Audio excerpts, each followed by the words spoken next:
बहुत ज़्यादा ख़राब लगा कि जब मैं घर से बेघर हो रही थी तो मेरे आंसू बिल्कुल थम नहीं रहे थे। आंसू बहुत ज़्यादा आ रहे थे, बहुत ज़्यादा इमोशनल हो गई थी कि फिनाले तक का तो मेरा सपना ही था कि लोग इतने इतने बड़े सब शहर से आए थे।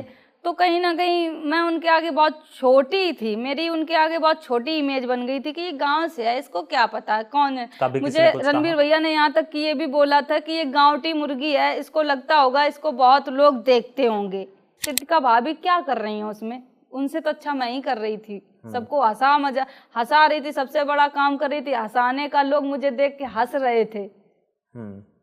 सुबह सुबह उठे, बस अपना काम किया, खाने पीने पे ध्यान दिया। ये थोड़ी होता लोगों को हंसाओ, तुम यहाँ आई हो तो हंसाने में काम करो।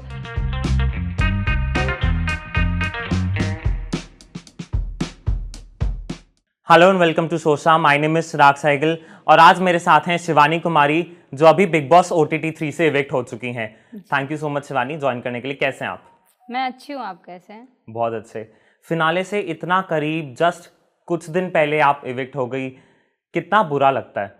बहुत ज़्यादा ख़राब लगा कि जब मैं घर से बेघर हो रही थी तो मेरे आंसू बिल्कुल थम नहीं रहे थे। आंसू बहुत ज़्यादा आ रहे थे, बहुत ज़्यादा इमोशनल हो गई थी कि फिनाले तक का तो मेरा सपना ही था कि इतने करीब आ गए हैं और अब फिनाले 5 दिन रह गए हैं और मैं बाहर जा रही हूँ, तो बहुत ख़राब लग रहा था मुझे। और जब मैं फिनाले से बाहर आ रही थी तो मुझे अच्छा बिल्कुल भी नहीं लग रहा था। मेरा सपना था कि मैं फिनाले तक तो जाऊंगी और अचानक से मैं बाहर आ जाती हूँ। फिर मैं देखती हूँ कि लो मेरा सपना तो टूट गया। लेकिन मैंने लोगों का प्यार देखा, लोगों का प्यार इतना इतना मेरे लिए प्यार, इतना जो मुझे घर में सब बदतमीज बोलते थे, मेरी आवाज़ को लेके टिप्पणी करते थे कि इसको बोलने की सेंस नहीं है, इसको ये बिल्कुल बदतमीज है, ऐसे बात करते थे। जब मैं बाहर निकली तो लोगों का प्यार देखा कि अलग ही था, अलग ही लोगों के दिमाग में मेरी नज़रिया अलग बन गई। ये सब मुझे बहुत अच्छा लग रहा था। जो मेरी ट्रॉफी जीतने का सपना था वो कहीं ना कहीं लोगों, जो जनता का प्यार था, और ट्रॉफी तो मेरे आगे बहुत छोटी पड़ गई जनता का प्यार देख के। तो बट 35 दिन आप सोच के गई थी कि 35 दिन उस घर में रह पाएंगी? गए थे। अब मुझे ये तो नहीं लगता था कि मुझे लगा कि निकल जाएंगे, क्योंकि मैं पहली बार में ही नॉमिनेट हो गई थी। मुझे लगा कि मैं 3 दिन में अब निकल जाऊंगी, अब मैं नहीं रह पाऊंगी। लेकिन नहीं, ऐसा मैं 35 दिन रही हूँ। 35 दिन बिग बॉस के घर में रहना मामूली चीज़ नहीं है, हर एक तरीके की चीज़ होती थी वहाँ पे जी। और इतने बड़े शहर में मैं पहली बार गई हूँ, इतना बड़ा प्लेटफॉर्म, ये सब बड़ी बड़ी चीज़ें हमने पहली बार देखी थी। तो मेरे लिए तो बहुत बड़ी बात। और जो भी मैं करके आई हूँ अपने हिसाब से तो बहुत अच्छा करके आई हूँ। मैंने दिमाग से गेम नहीं, दिल से गेम खेला था। जैसे ही मैं घर में रहती थी, जैसे मैं घर में लोगों से बातचीत करती थी, वैसे ही वहाँ पे रहती थी। बस अगर मेरी लोगों ने पढ़ाई को लेके भी टिप्पणी की कि मुझे नहीं समझ में आती इंग्लिश की चीज़ें, मैं सरकारी स्कूल से पढ़ी हुई, मेरे पिताजी नहीं है, भाई भी नहीं है, तो आप, मेरी आर्थिक स्थिति बहुत ज़्यादा ख़राब थी। उसके बाद मैंने पढ़ाई कैसे की, मजूरी करके सरकारी स्कूल में पढ़े, तो ये मेरे लिए बड़ी बात थी। जितनी भी पढ़ी थी मेरे घर में मैं ही पढ़ी थी। तो ये वहाँ मैंने बहुत महसूस किया पढ़ाई को लेके कि शायद मैं इंग्लिश मीडियम में पढ़ी होती तो इनके सबका जवाब मैं इंग्लिश में जो बोलते हैं मैं जवाब दे पाती। लेकिन जब वो इंग्लिश बोलते थे तो मैं बिल्कुल भी जवाब नहीं दे पाती थी, मुझे समझ में नहीं आती। भाषा तो सिर्फ एक जरिया है अपनी बात कहने का। चाहे हिंदी में बोले, चाहे इंग्लिश में बोले या किसी और भाषा में बोले। आपको लगा कि जैसे आपने बोला कि आपकी आवाज़ के पीछे वहाँ बोलते थे, आपको या हाइजीन के पीछे वहाँ बोलते थे, आपको लगा कि जस्ट इसीलिए क्योंकि आप एक गाँव से आती हैं, बाकी घर वाले आपको उनके बराबर नहीं समझते थे? हाँ, यही होता था कि मैं एक गांव से हूँ, लोग इतने इतने बड़े सब शहर से आए थे, तो कहीं ना कहीं मैं उनके आगे बहुत छोटी थी, मेरी उनके आगे बहुत छोटी इमेज बन गई थी कि ये गांव से है, इसको क्या पता है कौन है। मुझे रणबीर भैया ने यहाँ तक कि ये भी बोला था कि ये गांवटी मुर्गी है, इसको लगता होगा इसको बहुत लोग देखते होंगे। मुझे ये बोला, मैंने ये चिट्ठी में भी लिखा था। इसी बात पे आके वो रवि भैया भी आए थे कि उनका ये सेंस नहीं था, वो मतलब पक्षधारी ली। रवि भैया आए तो मैं बहुत खुश हो गई कि ये मेरे पक्ष में कुछ बातचीत बोलेंगे। लेकिन वहाँ मुझे बोलते हैं कि तुम उड़ता हुआ तीर ले लेती हो, तुम रवि भैया को, रणबीर भैया को परेशान करती हो। ये कहीं ना कहीं मैं टूट रही थी अंदर से। वैसे भी मुझे सब बदतमीज बोल रहे थे और वो रवि भैया भी आके मुझे ये बोल रहे कि तुम उड़ता तीर ले लेती हो। तो मुझे लगा कि ये तो बाहर से देख के आए होंगे, शायद मैं कुछ गलत कर रही हूँ। तो मैं एकदम से ही कोई भी कुछ भी बोलता था, मैं जवाब नहीं दे पाती थी। ये एक मेरे ऊपर प्रेशर बना लो या कुछ भी, यही हो गया था कि तुम बदतमीजी से बात करती हो। वो मुझे बहुत खराब लगता था। जो मुझे लड़कियां गांव से देख रही हैं, बहुत उनकी आर्थिक स्थिति खराब है, उनके लिए मैं ये करना चाहती हूँ कि मैं बिग बॉस में गई, जो मैंने झेला पढ़ाई को लेके, जो आगे जो लड़कियां बढ़ रही हैं वो ये ना झेलें। मैं उन गरीब लड़कियों को ये सब करूँगी जो पढ़ नहीं पा रही हैं। जो भी मुझे बिग बॉस से पैसा मिलेगा, जितना भी मिलेगा, मैं सब उन लड़कियों पे लगा दूंगी जो पढ़ना चाहती हैं, आगे बढ़ना चाहती हैं। बट जैसे घर के अंदर हमने देखा आपकी अरमान और कृतिका के साथ बहुत बनती नहीं थी, बट हमने पहले पुराने व्लॉग्स भी देखे जिसमें आप उनके घर गई हुई हैं और सब कुछ अच्छे से बात थी।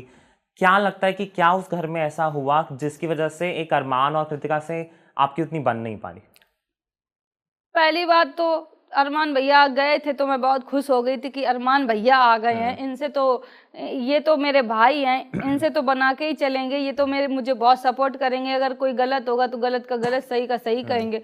लेकिन वो ही उल्टा, जैसे मैं नॉमिनेट हो गई, दीपक भैया मुझे समझा रहे थे, हर किसी के बीच में बोलते थे, हर किसी के बीच में बोलते थे वो। तो दीपक भैया एकदम बोले कि तुम हर किसी के बीच में क्यों बोलते हो, तुमको तो मैंने बोला नहीं। तो ऐसे लड़ाई बढ़ गई, वो उनको उल्टी सीधी बोल रहे, वो उनको उल्टी सीधी बोल रहे।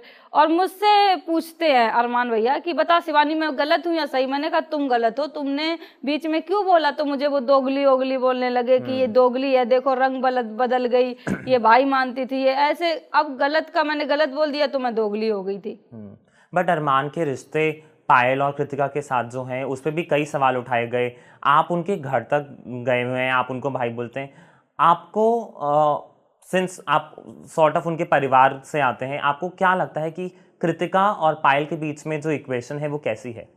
उनकी वो पर्सनल लाइफ है, वो उस पर मुझे कुछ नहीं कहना है।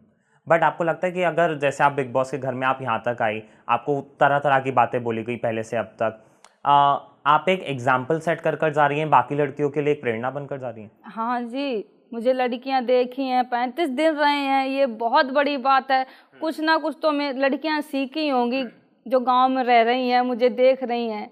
वैसे भी जब मैं ब्लॉग बनाती थी तब भी लड़कियां बहुत कुछ सीख रही थी। जब मैंने ब्लॉग बनाना स्टार्ट किया था तब कोई ब्लॉग नहीं बनाता था, धीरे धीरे बनाना, जब बहुत मेरे वीडियो वायरल हुए तो लड़कियां सीखी मुझसे ब्लॉग बनाना, उन्होंने भी स्टार्ट किए। बट बिग बॉस अब खत्म हो गया, अब आगे का क्या प्लान है? अब आगे का प्लान यही है कि अब देखो, प्लान तो यही है कि लड़कियों के ऊपर काम करूंगी, पढ़ाई लिखाई के ऊपर काम करूंगी, हो सके तो शायद मेरी टीम है जो उनसे बात करके मैं एनजीओ भी खोल लूं, लोगों की मदद करूं। है आपकी? पॉलिटिक्स नहीं, अभी तो नहीं। जाने से पहले एक हम छोटा सा गेम खेलेंगे। मैं कुछ घर वालों के नाम लेता हूं और आपको उनके बारे में आपको एक बात बतानी होगी कि आपको उनका एक राज आपको क्या लगता है वो है, उसके बारे में अगर आप कुछ बता सकें। सबसे पहले अरमान। मास्टरमाइंड। मास्टरमाइंड है अरमान। आपने बोला वो ब्रेन वॉश भी करते हैं, ऐसा क्यों? जी, क्योंकि उनकी बातों में अगर आप उनके पास बैठ जाओगे ना, वो इतने स्लो में ऐसी ऐसी बात बोलेंगे कि वो लगेगा कि ये सही बोल रहे हैं, लेकिन कहीं ना कहीं वो माइंड वॉश करते थे। उनका यही काम है। तो मुझे तो लगता है वो मास्टरमाइंड है। उनकी पत्नी से अच्छा कृतिका भाभी क्या कर रही हैं उसमें, उनसे तो अच्छा मैं ही कर रही थी। सबको हंसा रही थी, सबसे बड़ा काम कर रही थी हंसाने का। लोग मुझे देख के हंस रहे थे। सुबह सुबह उठे, बस अपना काम किया, खाने पीने पे ध्यान दिया। ये थोड़ी होता लोगों को हंसाओ, तुम यहाँ आई हो तो हंसाने में काम करो, लोग तुमको देख के प्रेरणा बने, ये काम करो। वो मैंने किया। दूसरा राज अगर आपको कुछ बताना, लवकेश का।